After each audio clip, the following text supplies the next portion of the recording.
Então, vamos explicar direitinho o que é que está acontecendo. Na semana passada e no horário anterior, eu falei de termometria, que é medida de temperatura. Então, trabalhamos exercícios, explicamos a teoria, trocamos ideias, está tudo certo. Neste horário, eu vou falar sobre o segundo capítulo. No seu livro 1, o capítulo 2, título, ainda de termologia, dilatação térmica. Ok? Muito bem. Dilatação térmica é o efeito final da troca de calor. Ok? Então, vamos explicar isso detalhadamente. Substâncias normais, substâncias que têm um comportamento normal, quando recebem calor, aumentam a temperatura e dilatam. Quando perdem calor, diminui a temperatura e contrai. Vamos de novo. Vamos repetir. Se quiser, anota aí as palavras principais. Não precisa anotar a frase inteira, não. Simples. Recebeu calor, dilata. Perdeu calor, contrai. Esse é o comportamento normal. Dilatar significa afastar as moléculas. Contrair significa aproximar as moléculas. Só isso. Simples assim. Moléculas que se afastam significa dilatação do corpo. Né? Moléculas que se aproximam, contração do corpo. Esse é o comportamento normal. 99% das substâncias se comportam assim. Existem substâncias que são anormais. Mas eu vou deixar para falar isso no final da aula, tá? Agora vamos pensar só nas substâncias normais. Muito bem. Se eu vou falar de substâncias normais, então eu tenho que pensar nos estados físicos. Eu vou mostrar para vocês, nesta aula, dilatação de sólidos e de líquidos. Ah, mas você não vai mostrar dilatação de gás e vapor, não? Nesta aula, não. A dilatação de gases e vapores, a gente estuda separadamente num outro capítulo. Então, hoje, sólidos e líquidos. Muito bem. Todo sólido é tridimensional. Tridimensional quer dizer que tem 3 dimensões. Ele tem largura, tem comprimento e tem altura. Certo? Possui 3 dimensões. Mas, às vezes, as dimensões são muito pequenas. Então, nós temos que estudar a dilatação de sólidos pensando em uma, em 2 e em 3 dimensões. Tente imaginar, inicialmente, um objeto qualquer que tem uma dimensão considerável, o comprimento. Mas a altura e a largura são muito pequenininhos, são desprezíveis. Então, eu não preciso calcular essas 2 dimensões desprezíveis. Eu calculo uma dimensão só. Tente imaginar, então, um objeto de comprimento inicial L0 que vai ser aquecido. Se ele é uma substância normal, ao receber calor, dilata. O ΔL que você está vendo aqui na figura é a dilatação sofrida por ele. E o L, o comprimento final. Então, o ΔL, esse pedacinho que aumentou quando aquecido, nada mais é do que L menos L0. Olha para o desenho. Esse comprimento maior menos o comprimento menor me dá a dilatação. O ΔL é a variação de comprimento, é o quanto dilatou. Para calcular o ΔL, você deve se lembrar do ano passado, é L0, alfa, Δθ, ou ΔT. O L0 é o comprimento inicial. O alfa é um número, é uma constante. E o ΔT é a variação de temperatura, em qualquer escala. Você escolhe a escala que você quiser. Celsius, Fahrenheit, Kelvin. Falando especificamente do alfa. Vamos lá, vamos falar do alfa. Alfa chama-se coeficiente de dilatação linear. Alfa é o coeficiente de dilatação linear. Se você for lá no Google e escrever coeficiente de dilatação linear, vão aparecer milhões de páginas com tabelas. Tabelas. Substância, alfa. Substância, alfa. Substância, alfa. Quem tiver o maior alfa, dilata mais. Alfa é uma constante. Alfa é um número. Quanto maior o alfa, mais dilata. Simples assim. Ah, mas eu tenho que decorar valor de alfa? Não, nenhum. O alfa é fornecido no exercício ou é perguntado no exercício. Você não tem que guardar de cor nenhum. Certo? Então é simples, simples. Para calcular a variação de comprimento, é o comprimento inicial, uma constante e a variação de temperatura. Moleza? Tranquilo? Lembrou direitinho? Dilatação linear, em uma dimensão só. O alfa é um coeficiente em uma dimensão. Mas pode acontecer da substância ter duas dimensões consideráveis. Aliás, antes, desculpe. Se eu pegar a equação de variação de comprimento é igual comprimento inicial a alfa delta T, como eu expliquei agora mesmo. Se no lugar de delta L, eu escrever L menos L0, lembra? A variação de comprimento é o final menos o inicial, só isso.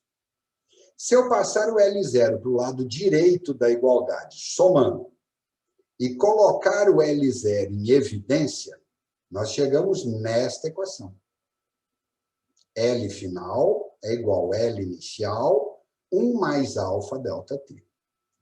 Ah, o que é esta equação de baixo que você desenvolveu é diferente da de cima? Simples.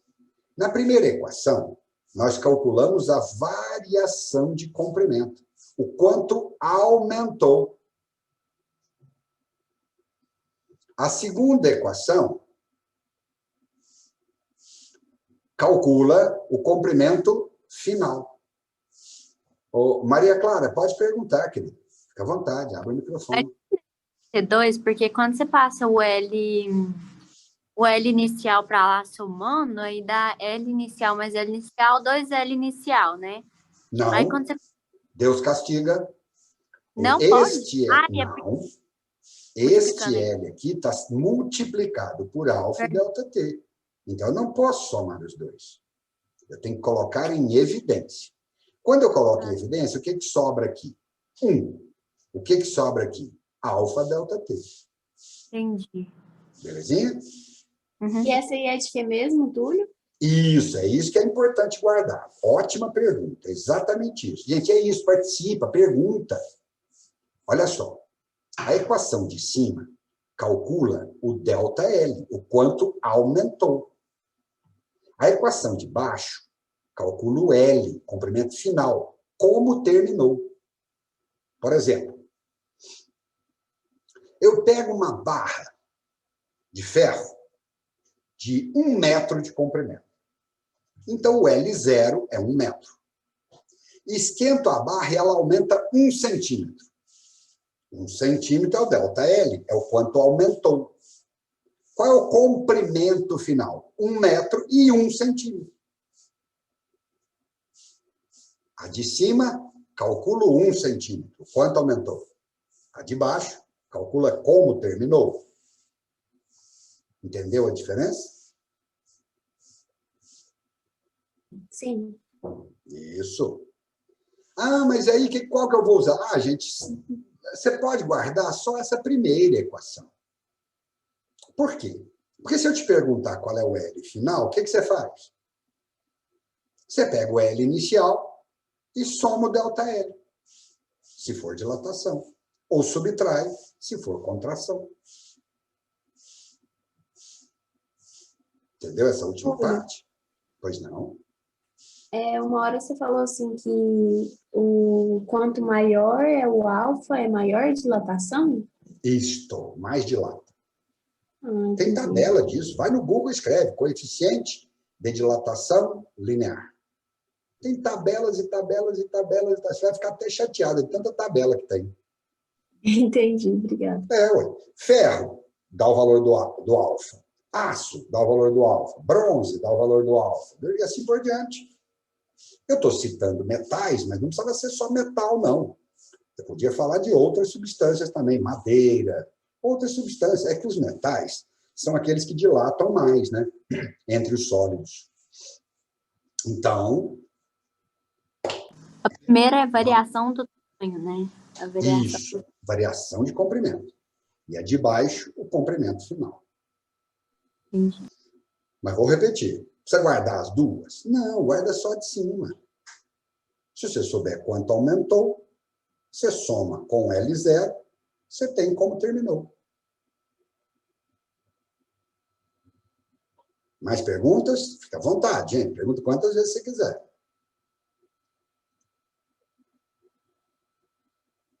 Posso prosseguir? Pode. Legal, obrigado, querido. Muito bem, essa dilatação, pessoal, é a dilatação linear, uma dimensão só.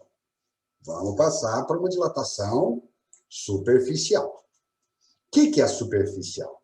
É uma dilatação em duas dimensões. Às vezes, você tem um objeto que tem duas dimensões grandes, comprimento e largura, e uma outra dimensão muito pequenininha, a terceira dimensão, desprezível. Você despreza a terceira dimensão e calcula só as duas.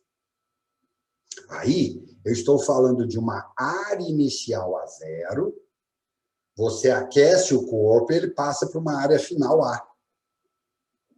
Aí eu posso calcular o ΔA. ΔA é a variação de área. A variação de área é a área inicial beta ΔT. ΔT é a variação de temperatura. E o beta? Beta é uma constante, um número. Chama-se coeficiente de dilatação superficial. Tabelado. Vai no Google. Coeficiente de dilatação superficial. Parece tabelas, tabelas, tabelas. Quem tiver o maior beta, dilata mais. Simples. Mas então é igual ao alfa? É. O alfa e o beta indicam quem dilata mais. Mas peraí. O alfa e o beta têm o mesmo valor numérico? Não. Eu disse que eles representam a mesma coisa. Quem tiver maior alfa, maior beta, dilata mais. Porém, lê o que está escrito aqui, ó. Lê o que está escrito aqui no nosso slide. Para cada um dos alfa. Não entendi a pergunta? Não, um beta é igual a 2 alfa, mas deixa eu te perguntar uma coisa. Tipo assim, igual, a gente tem a distância de um material para outro. A gente tem, por exemplo, superfície de ferro e outra superfície de ferro. E aí, para mim poder calcular a distância que eu tenho que deixar entre elas, quando elas dilatarem, a gente usa a área, no caso? A distância mínima entre elas? Pode ser, se for uma chapa. Igual, por exemplo... Pode falar. Na trilha de ferro lá. Linear. Ali você pode calcular linear. Por quê? Não precisa superficial? Na verdade, você concorda que um trilho é tridimensional? Um trilho tem comprimento, tem largura e tem... Vamos fazer o contrário. Largura e altura. O trilho tem as três dimensões. Porém, um trilho tem um comprimento, digamos, de 10 metros. O trilho é comprido. Cada trilho é comprido pra caramba, uns 10 metros. A altura e a largura são poucos centímetros. Você comparar poucos centímetros com 10 metros, você despreza os centímetros. Larga para lá. Esquece isso. A dilatação para cima e para o lado não tem importância. O que importa é a dilatação no comprimento do trilho, porque está de frente com o comprimento do outro trilho. Se eu quero deixar uma distância aqui entre os comprimentos, então eu posso trabalhar linear. Não precisa trabalhar superficial ou volumétrico. Entendeu? Por outro lado, eu construí um prédio. Ele é todo de concreto. Você já viu que nos prédios de concreto existe uma distânciazinha colocada, deixada entre uma estrutura e outra? Aquilo tem que ser volumétrico. Ou, se você estiver falando de duas partes, uma de frente para a outra, pode ser superficial. Porque é uma área se aproximando de outra área. Tá? Ou pode ser volumétrico. Ali o ideal é volumétrico mesmo, né? Porque aí o volume dele aumenta em todas as dimensões e aproxima uma da outra. Você deixa, então, uma distância suficiente. Você calcula a dimensão, a dilatação de um lado, calcula a dilatação do outro, soma as duas dilatações e deixa um tanto, igual ou maior que essa soma. Melhorou? Melhorou. Maravilha. O que eu quero que você perceba é que, olha para essa equação. Equação de variação de área, essa daqui da área final. Observe que essas duas equações são muito parecidas com essas. Ó. Essas aqui são lineares, essas aqui são angulares. Mas se você olhar, você vai ver que a variação é igual à inicial constante temperatura. Olha aqui, ó. A variação é inicial constante temperatura. O formato das equações é semelhante. Elas são praticamente as mesmas equações. Só que uma trabalha com uma dimensão, a outra trabalha com duas dimensões. Por isso que o beta vale 2 alfa. Ah, mas e se for volumétrico? E se eu tiver que trabalhar com volume inteiro? Mesmo raciocínio. Volume inicial V0, volume final V, a variação de volume é V0, gama, delta T ou delta teta, tanto faz. O V0 é o volume inicial, delta T é a variação de temperatura. E o gama? O gama é uma constante. O que ela representa? Quem dilata mais. Mas você está falando isso desde o alfa? O alfa, o beta e o gama indicam quem dilata mais. E o gama tem o mesmo valor do beta e do alfa? Não. Os valores são diferentes. Observe aqui embaixo que eu escrevi que o gama vale 3 alfa. Por quê? Porque o alfa é uma dimensão. O gama são 3 dimensões. Então, se eu pegar uma dimensão e multiplicar por 3, eu tenho as 3 dimensões. Os valores numéricos de alfa, beta e gama são diferentes. Mas o que eles significam, o que eles representam, são iguais. Quem dilata mais? Maior alfa, maior beta ou maior gama, dilata mais. Então, sempre vai ter que descobrir o comprimento primeiro, né? Porque se não tiver alfa, não tem nem gama e nem beta, né? Muito bem. Então, no exercício, isso acontece em muito exercício que eu vou falar agora, tá? Ele te fornece o alfa, mas a dilatação é volumétrica. Você pode usar o alfa no volumétrico? Não. Você tem que usar o gama. Ah, mas então, se ele me deu o alfa, como é que eu chego no gama? Multiplico por 3. Aqui, ó. Aqui, ó. Eu escrevi aqui para você, ó. Tá vendo? No lugar de gama, desse gama, eu coloquei 3 alfa. Muito exercício é assim. Joia com a dilatação de sólido? Podemos passar para líquido? Isso, deixa eu tirar uma foto dessa parte, tu. Claro, pode. Deixa eu baixar aqui minha... Isso. Se eu colocar aqui, não Aí, te obrigada. Aí.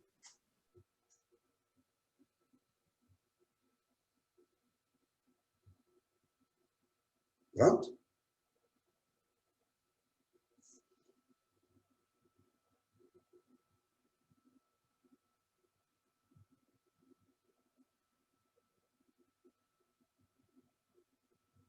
Prontinho. Então tá. Ana, Então, vamos vai lá. a Ana. Manda no Então, grupo. vamos lá. Isso, pode. Gente, tudo isso daí está lá no YouTube. Essa apresentação aqui está lá. Eu vou dar o link para você. Sabe como é que você faz? Você chega lá e escreve assim, ó. TCP1331, que é o canal, né? Lá no YouTube. E coloca dilatação. Ele vai aparecer. Esse aqui, ó. Essa apresentação aí, ó. Essa aí. Se você escrever TCP 1331, 10, espaço 2, espaço 2021, que é a data de hoje, vai aparecer a aula, essa aula que nós estamos gravando. Então, tem os dois lá. Quer dizer, vão ter os dois amanhã, né? Porque hoje à tarde eu pego o vídeo e coloco lá, tá? Então, se quiser tirar print, também tira. Se quiser bater foto, bate. É só me avisar, eu paro, você faz, não tem problema. Se esse quadrinho estiver atrapalhando, eu tiro, tá? Beleza, tá? Eu fecho ele aqui, ó, temporariamente, você bate a foto, depois volta. Então, vamos lá. Obrigada, tio. Então, tá feito. Vamos lá, então, ó. Agora, dilatação de líquido. Para explicar líquido, pessoal, eu quero que você guarde duas coisas. Se quiser anotar aí no seu caderno, isso é importante, tá? Guarda duas coisas importantes. Primeira, líquido não tem forma própria. Isso significa dizer que para eu esquentar um líquido, eu sou obrigado a colocar dentro de um sólido. Aí, quando eu esquento os dois, não esqueça que o sólido dilata também.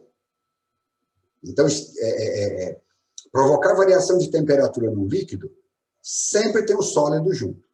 Então, nós temos que levar em consideração as duas coisas. Segundo, um líquido sempre dilata mais que qualquer sólido. Vou até falar uma frase para você. Se você tiver dificuldade, não entender, você me pergunta, eu repito. O líquido que menos dilata, dilata mais que o sólido que mais dilata. Não estou entendendo, não. Então, vamos repetir. O líquido que menos dilata, o pior, o mais ruimzinho dos líquidos, o pior líquido, em termos de dilatação. Dilata mais do que o sólido que mais dilata, ou seja, o melhor dos sólidos. O pior dos líquidos dilata mais que o melhor dos sólidos. Está entendendo isso? Líquido sempre dilata mais que sólido. Por causa da constituição molecular, o tipo de ligação molecular, o líquido tem mais liberdade, as moléculas rolam umas sobre as outras. No sólido é muito rígido.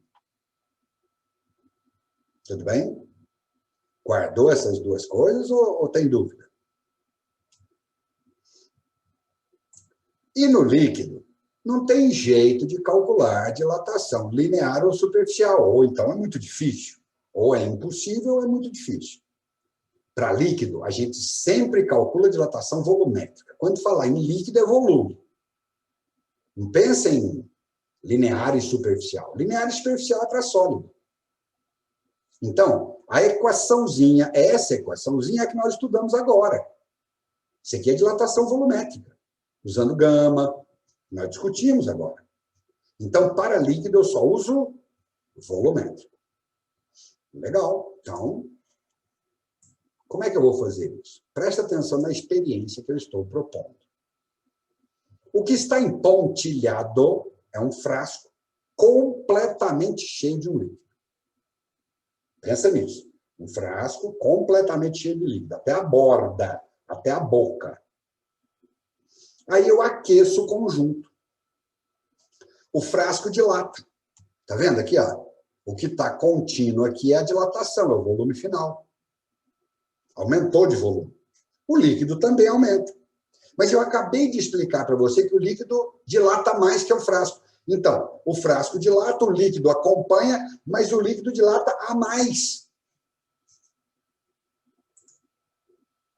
Se está completamente cheio e dilata a mais, esse a mais derrama, extravasa, cai fora do frasco. Eu posso capturar, posso colocar um recipiente aqui e capturar esse líquido que caiu. Qual vai ser a dilatação total do líquido? Vai ser a dilatação do frasco, porque o líquido acompanhou o frasco, mais o que derramou. Se eu somar os dois, eu tenho dilatação total. É o que está escrito aqui. A variação de volume real, o R quer dizer real, total do líquido. É a variação de volume do frasco, frasco é o sólido, mais a variação de volume aparente. Chama-se aparente o que dilatou a mais que o sólido. Já foi questão de vestibular, da UFO. Segunda fase, questão aberta, o cara pergunta: o que você entende por variação de volume aparente de um líquido? Muitos alunos responderam que era o que derrama, era o que extravasa. Nota 0. Nota 0. Mas como assim? Você acabou de falar que derrama? Derrama se estiver completamente cheio. E se o frasco não estiver completamente cheio? Inicialmente, o frasco não está totalmente cheio. O líquido de lá está mais que o frasco, só que não derrama, né? Ah, então como é que é a melhor maneira de responder isso? Fácil. Como é que é a variação, o que é variação de volume aparente? É a quantidade de líquido que dilatou a mais que o frasco. Não importa se derrama ou não. Se estiver completamente cheio, o que derrama é o que dilatou a mais, tá certo? Ok. Aí tá valendo. O que derrama é o aparente, ok. Mas se não estiver completamente cheio, não derrama. Mesmo assim, tem um aparente. Todo mundo entendeu essa equação? Eu posso desenvolver essa equação. Olha para cá, ó. Vou desenvolver rapidinho. Pode perguntar, querido. Seria, tipo assim, quando a gente fala do volume do frasco, seria o volume do frasco total ou até onde o líquido ocupa? Porque total, então, por exemplo, se eu pego um copo que a altura dele é 6 centímetros, só que o líquido ocupa só 3, aí, no caso, o volume do copo seria até o 6, e o do líquido até o 3 e a variação e tudo mais. Perfeito. Perfeito, é isso aí. Inclusive, olha para essas equações aqui. Você está observando que todas elas são equação de volume, né? De dilatação volumétrica. Você observou que o V0 é igual? Por que o V0 é igual nas minhas equações? Porque eu propus que o frasco estivesse completamente cheio. Então, o volume inicial de líquido é igual ao do frasco, se estiver completamente cheio. Você acabou de dar um exemplo de uma situação em que não está completamente cheio. Então, o V0 aqui, no aparente, é diferente do V0 aqui, do frasco. O do frasco, no seu exemplo, é 6. No aparente, é 3. Aí não é o mesmo V0. Entendeu? Entendido. É isso aí. Mas no meu exemplo, os V0 são iguais. Se eu substituir nessa equação, simplificar o V0 e depois simplificar o ΔT, eu chego nessa equação, que é idêntica a essa. Só que ao invés de volume, eu estou falando dos coeficientes. Dá para calcular os coeficientes usando essa equação. Tudo bem? Então, qual que a gente tem que saber para os líquidos, Túlio? Cada caso é um caso dos líquidos. O que você guarda? As duas coisas mais importantes para guardar. A primeira é que o líquido dilata mais que o sólido. Pronto. Isso daí é fundamental. Segunda, a dilatação é volumétrica. Então, eu tenho que usar essa equação aqui, ó. ΔV é igual a V0, gama, ΔT, independentemente de ser o aparente, o do frasco ou total. Guardou essas duas coisas, lê o exercício, aplica, acabou. Nós vamos fazer exercício semana que vem, tá? Fica tranquilo. A minha intenção é ficar os 2 horários fazendo exercício. Tudo bem?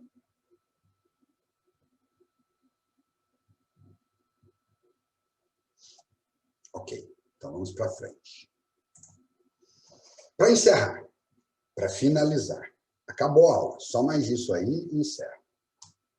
Eu disse no começo da aula que 99% das substâncias são normais. O que é uma substância normal? Recebe calor, dilata, perde calor, contrai. Ponto. Mas existem algumas substâncias que são anormais. anômalas. Mas, e aí como é que eu faço? Vamos mostrar o caso da água. Olha para esse gráfico, você tem que entender esse gráfico. No eixo vertical é volume, no eixo horizontal é temperatura, medida em graus Celsius. Acima de 4 graus Celsius, a linha é crescente. Isso quer dizer que quanto mais eu aumentar a temperatura, mais aumenta o volume. Isso quer dizer comportamento normal. Observe que abaixo de zero é crescente de novo. É outra linha crescente, igual a essa. Então, é comportamento normal. Porém, entre 0 e 4 graus Celsius, a linha é decrescente. O que significa uma linha decrescente? Que quando eu baixo a temperatura, quando eu vou de 4 para 0 graus Celsius, o volume aumenta. Gente, olha que maluco. Eu esfrio a água.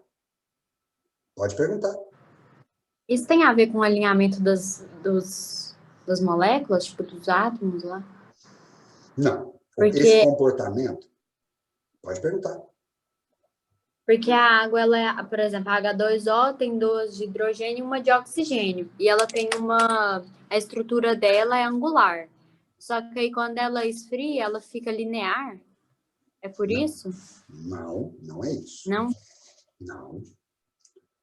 É por causa da ponte de hidrogênio. A ponte de hidrogênio, que é a ligação molecular entre as moléculas de hidrogênio e oxigênio, à medida que você força a aproximação das moléculas, a ponte de hidrogênio reage e afasta as moléculas. Isso acontece só entre 4 e 0 graus Celsius, só nesse intervalinho. Só. Quando virar sólido de novo, volta ao normal. Já deve ter acontecido, já deve ter visto acontecer uma situação muito interessante. Você pega uma garrafa lacrada, coloca no congelador. No dia seguinte, você vai lá, ela está estourada. Ela quebra.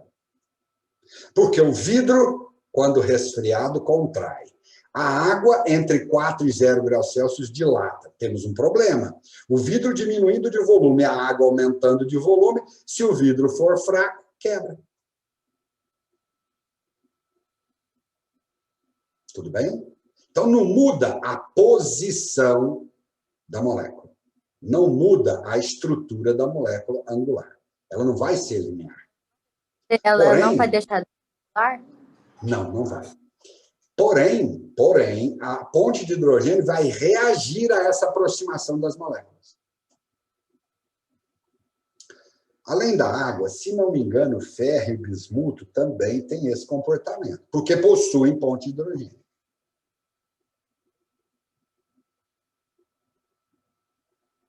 Eu não tenho certeza quanto às substâncias, mas você pode procurar. Ponte de hidrogênio. Por que elas vão, tipo, se retrair? Como assim? Você está falando... a contração é por causa do resfriamento. Você tira calor da substância, as moléculas se aproximam. Ou tendem a se aproximar, né? Sim, mas por que as pontes de hidrogênio em si, elas vão, tipo, se afastar? Vai reagir, né? Não existe uma explicação definitiva sobre isso, tá bom? Procura na internet, está terminando nossa aula já. Então, procura na internet ponte de hidrogênio. E aí, dentro do texto, procura, dá um Ctrl F e escreve comportamento anômalo. Você vai ver que existem algumas teorias